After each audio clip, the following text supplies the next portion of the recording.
Mahiwaga nga mati Papa Carlo!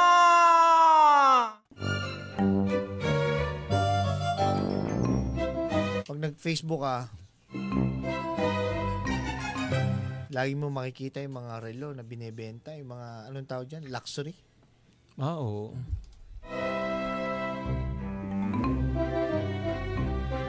Mga luxury watch. Ngayon, siyempre, pag sinabing luxury watch, hindi mawawala yung mga brand, mga pangalan. Noong unang panahon, Papa Carlo, ang ating mga ancestors, yung mga negosyante, yung mga professional yan, lagi silang, ano sabi nila? Time is gold. Time is gold. Lagi silang aware sa oras. Dapat hindi ka late. Ganyan sila eh. Ang isa, Papa Carlo, sa mga bansa na ang reputasyon ay palaging on time ay Japan. Ay, grabe yung discipline dyan, Papa Jepoy. Oh. Ngayon, iba ang Japan. Iba rin yung sa Pilipinas. Di ba yung sabi nga sa atin, ano yan? Alas 7, Filipino time. Bakit Filipino time? Kasi late. Sure ball yan. Sa Japan, ultimo minuto. Pag sinabing alas 7, pag sinabing 7:02, darating ang tren. Darating ang tren. 7:02. Grabe, no? Kumbaga, on the dot. Kalkulado lahat. Dahil nga sila ay mga professional, mga kumbaga, ano yan, garantisado. Para tuloy-tuloy ang proseso, sumunod tayo sa oras. Ganyan sila. Ngayon, kung malilate man, mag-aabiso yan. Papa Carlo, sa sobrang pagmamahal nila sa oras, gumawa sila ng relo. Tama. Relos. Ano yung sabi nila? Na minsan sinasabi, bumibili ka ng mamahaling relo. Parehas lang naman yan dito sa relo ko. Iisa lang ang oras natin. Diba? Anong sagot? Kaya ako nagsusuot ng mga ganitong magagara, mga mamahaling relo para ipakita, ipaalam dun sa kausap ko kung gaano kaimportante ang oras ko. Ganun pala ibig sabihin. No? Diba? Parehas yung oras natin. Pero yung relo natin, magkaibang ibig sabihin. Diba? Yun yung sinasabi nila doon eh. Kaya bakit ka bibili niyan? Ang mahal-mahal. Milyon, 100,000. Bakit ganyan? Parehas lang naman yung oras. Diba? Parehas lang yung oras. Pero yung sasabihin niya, it's different. Your watch tells you what time it is. My watch tells you how valuable my time is. Kaya hindi ako nalilate. Kasi mahalaga ang oras. Time is gold. Ngayon, 1881, si Kintaro sa Tokyo, nag-open siya ng repair shop. Papa Carlo.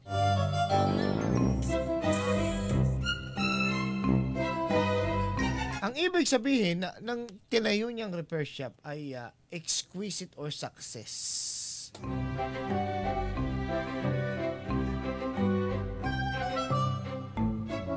exquisite or success. Oo. Yan ang gusto niyang.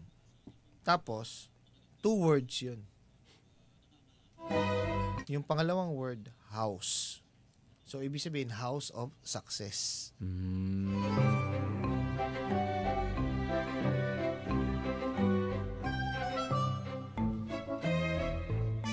Ano ibig sabihin ng sha sa Japanese? Siya. Ibig sabihin niya ay success. Sa amin kasi, ano? Parang kumukontra ka na naman. Hindi ko gusto yung body language mo Hindi. Sa amin kasi yung siya, pag merong dumadaan, habang nagiinom ka, pinapashot nila.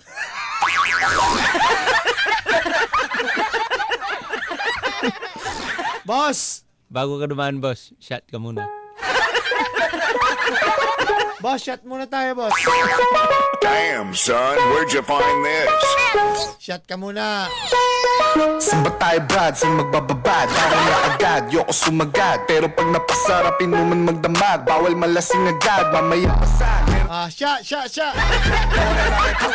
Tiro nila shot, shot. Bagal mo may shot, clap. Walwal kami non-stop. Pwede yamin trap, trap. Lagi nasa hotspots, tama mo. Yan. Ang unang pangalan, Seiko Sha. Seiko siya. House of Success ang ibig sabihin yan. Seiko Sha. Sa Tokyo yan. Yan. Pocket watch yan. Alam mo yung mga sinaunang yung nasa bulsa. Hindi siya wrist watch. Seiko Sha. Ang ibig sabihin yan, House of Success. At simula nun, tinawag na siyang Seiko. Parang kontra ka na naman. Parang di mo gusto yung narinig mo. Nakayuko ka lang. Nakukulangan ako sa story. Ayan na naman tayo eh. Ang ganda na nga ng akin eh.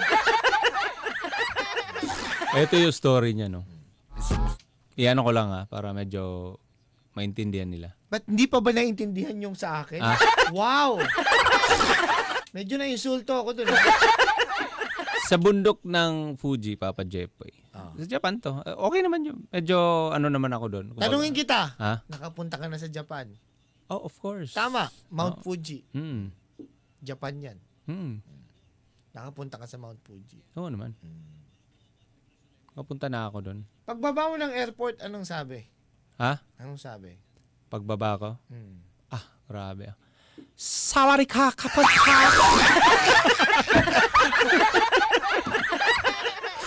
Sawarika! Welcome to Thailand! One day in Thailand! Sawarika!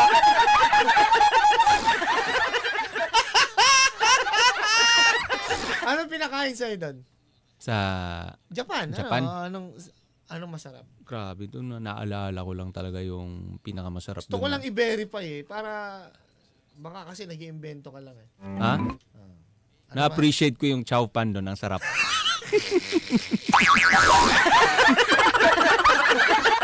Sarap.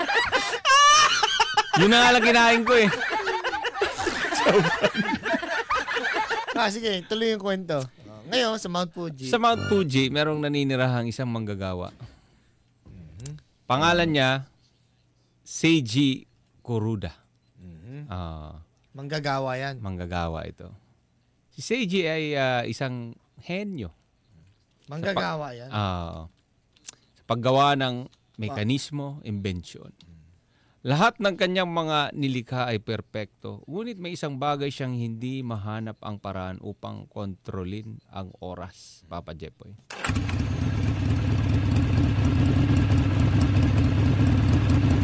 Teka muna. Relo pinag-usap, ba't parang mekaniko yung...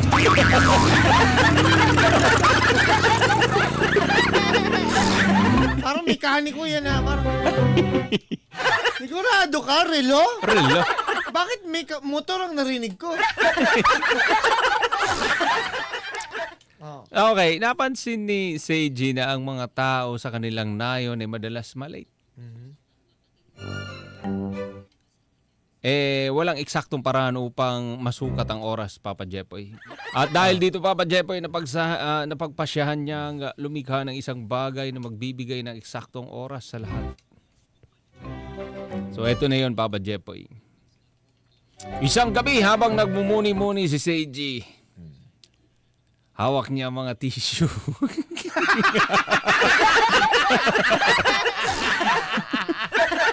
Parang ibang ginawa ni Seiji. May hawak na tissue Oh. Dumating ang isang maywagang matanda na nagpakilalang si Yoji. Yoji. Si Yoji pala ang Diyos ng panahon. Sinabi ni Yoji, Seiji, binibigyan kita ng pagkakataon gamitin ang aking biyaya upang makagawa ng isang bagay na makapagbibigay ng halaga sa oras ng tao. Ngunit tandaan ang iyong nilikha ay dapat matagal at maglingkod sa maraming henerasyon. Ngayon, ito si Seiji ay gumawa ng isang mechanical na relo. Gumamit siya ng mga perpektong bahagi, mga pinong gears, pulleys at bakal na may kakaibang kislap na tila ginto mula sa kabundukan. At inilaan niya ang kanyang oras, Papa Jepoy. Talent, dedication. At dito na yung tagumpay ni Seiji. Pagkatapos ng maraming araw at gabi sa pagtatrabaho, natapos ni Seiji ang relo. Ganda. Ang unang relo ay hindi lamang tumpak, ngunit ito rin ay napakaganda. May makinang mukha or makinang na mukha. Malinaw na mga marka ng oras at isang tunog na parang musika tuwing ito'y tumitik-tak.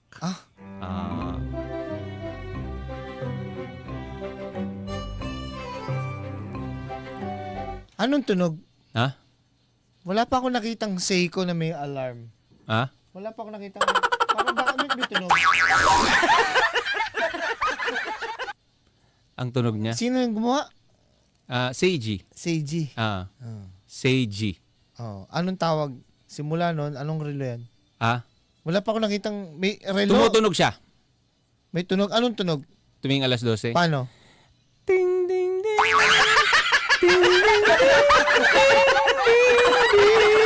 Bakit?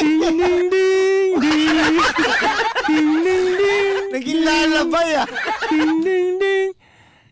Ting tiding. Ting tiding. Parang benta ng ice cream.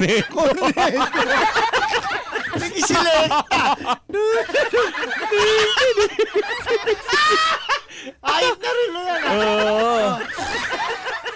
Ngayon, ang invention na ito, dahil kumalat na Papa Jepoy, wala pang pangalan. Wala pa. Si Seiji yan. Si Seiji. Ngayon, yung mga tao nagtatanong na, ano ba ang pangalan nito? Naisip na niya. Seiko. Dahil nga sa aking tawag nito, talento. Ipapangalan ko mismo sa aking sarili. Seiko. Seiji. Seiko. Hindi. Seiko, pinag-usapan natin eh. Ha? Ayun nga yun eh. Seiko siya. Ibig sabihin yan, House of Success. Si Seiji gumawa ng relo. Wait lang. Niya sa kanya. Ako nagkukwento dito, ba't mas magaling ka sa akin? Eh di wow. Ha? Ano pangalan? Ha? Ano pangalan? Dahil nga sa aking talino niya at talento. Seiji, sabi niya, why not ipangalan ko sa akin? Kasi binigla siya ng mga tao eh. Anong pangalan? Binigla siya. Anong pangalan nito? Siyempre, nataranta siya. Pangalan ko to. Kumbaga, ipapangalan ko sa sarili ko. Seiji. Tapos siyempre na, kumbaga na ano siya, nataranta. Kumbaga na-shock siya, na surprise. Sabi niya, okay. Medyo na-shock ako eh. Sabi niya, Seiji shock. G-Shock! Seiko, pinag-uusapan, ginawa mong G-Shock. Seiji shock. Ano yan? Na-shock! Oo, na-shock siya. Kahit ako masya-shock. Hayop na relo yan, may alarm. Corneto. Tung-dung-dung. Tung-dung-dung. I-drawing mo nga yung... Seiko. Seiko. Seiji shock. Seiko. Seiko. Drawing mo yung Seiko. Drawing natin. Anyway. Seiko wallet. Ang wallet ng maswerte. Ginawa mo naman wallet. Ang gulo mo, mag-drawing ka dyan. Okay. Eto na. Papa Jepoy. Tingin ng Seiko. Seiko! Saan ang Seiko dyan? Ha? Ba't walang suot? Eto. Ha? Ito. Wala namang suot Ha? Wala namang suot. Wala nga, pero ito yung Seiko. Saan? Sabi mo Seiko. Ha? Siko. Saan siko? Yung matamaan ka nito eh. Siko! Shot running non-stop. Nadali mo ako doon. Whiskey in the teapot. Naghahanap ako saan yung suot. Hayop ka. Siko pala. Siko yan. Ganda ng drawing ko. Pag tinamaan ka yan. Ayari ka dyan. Siko yan. Barangay LS 97.1. 97.1. Number 1.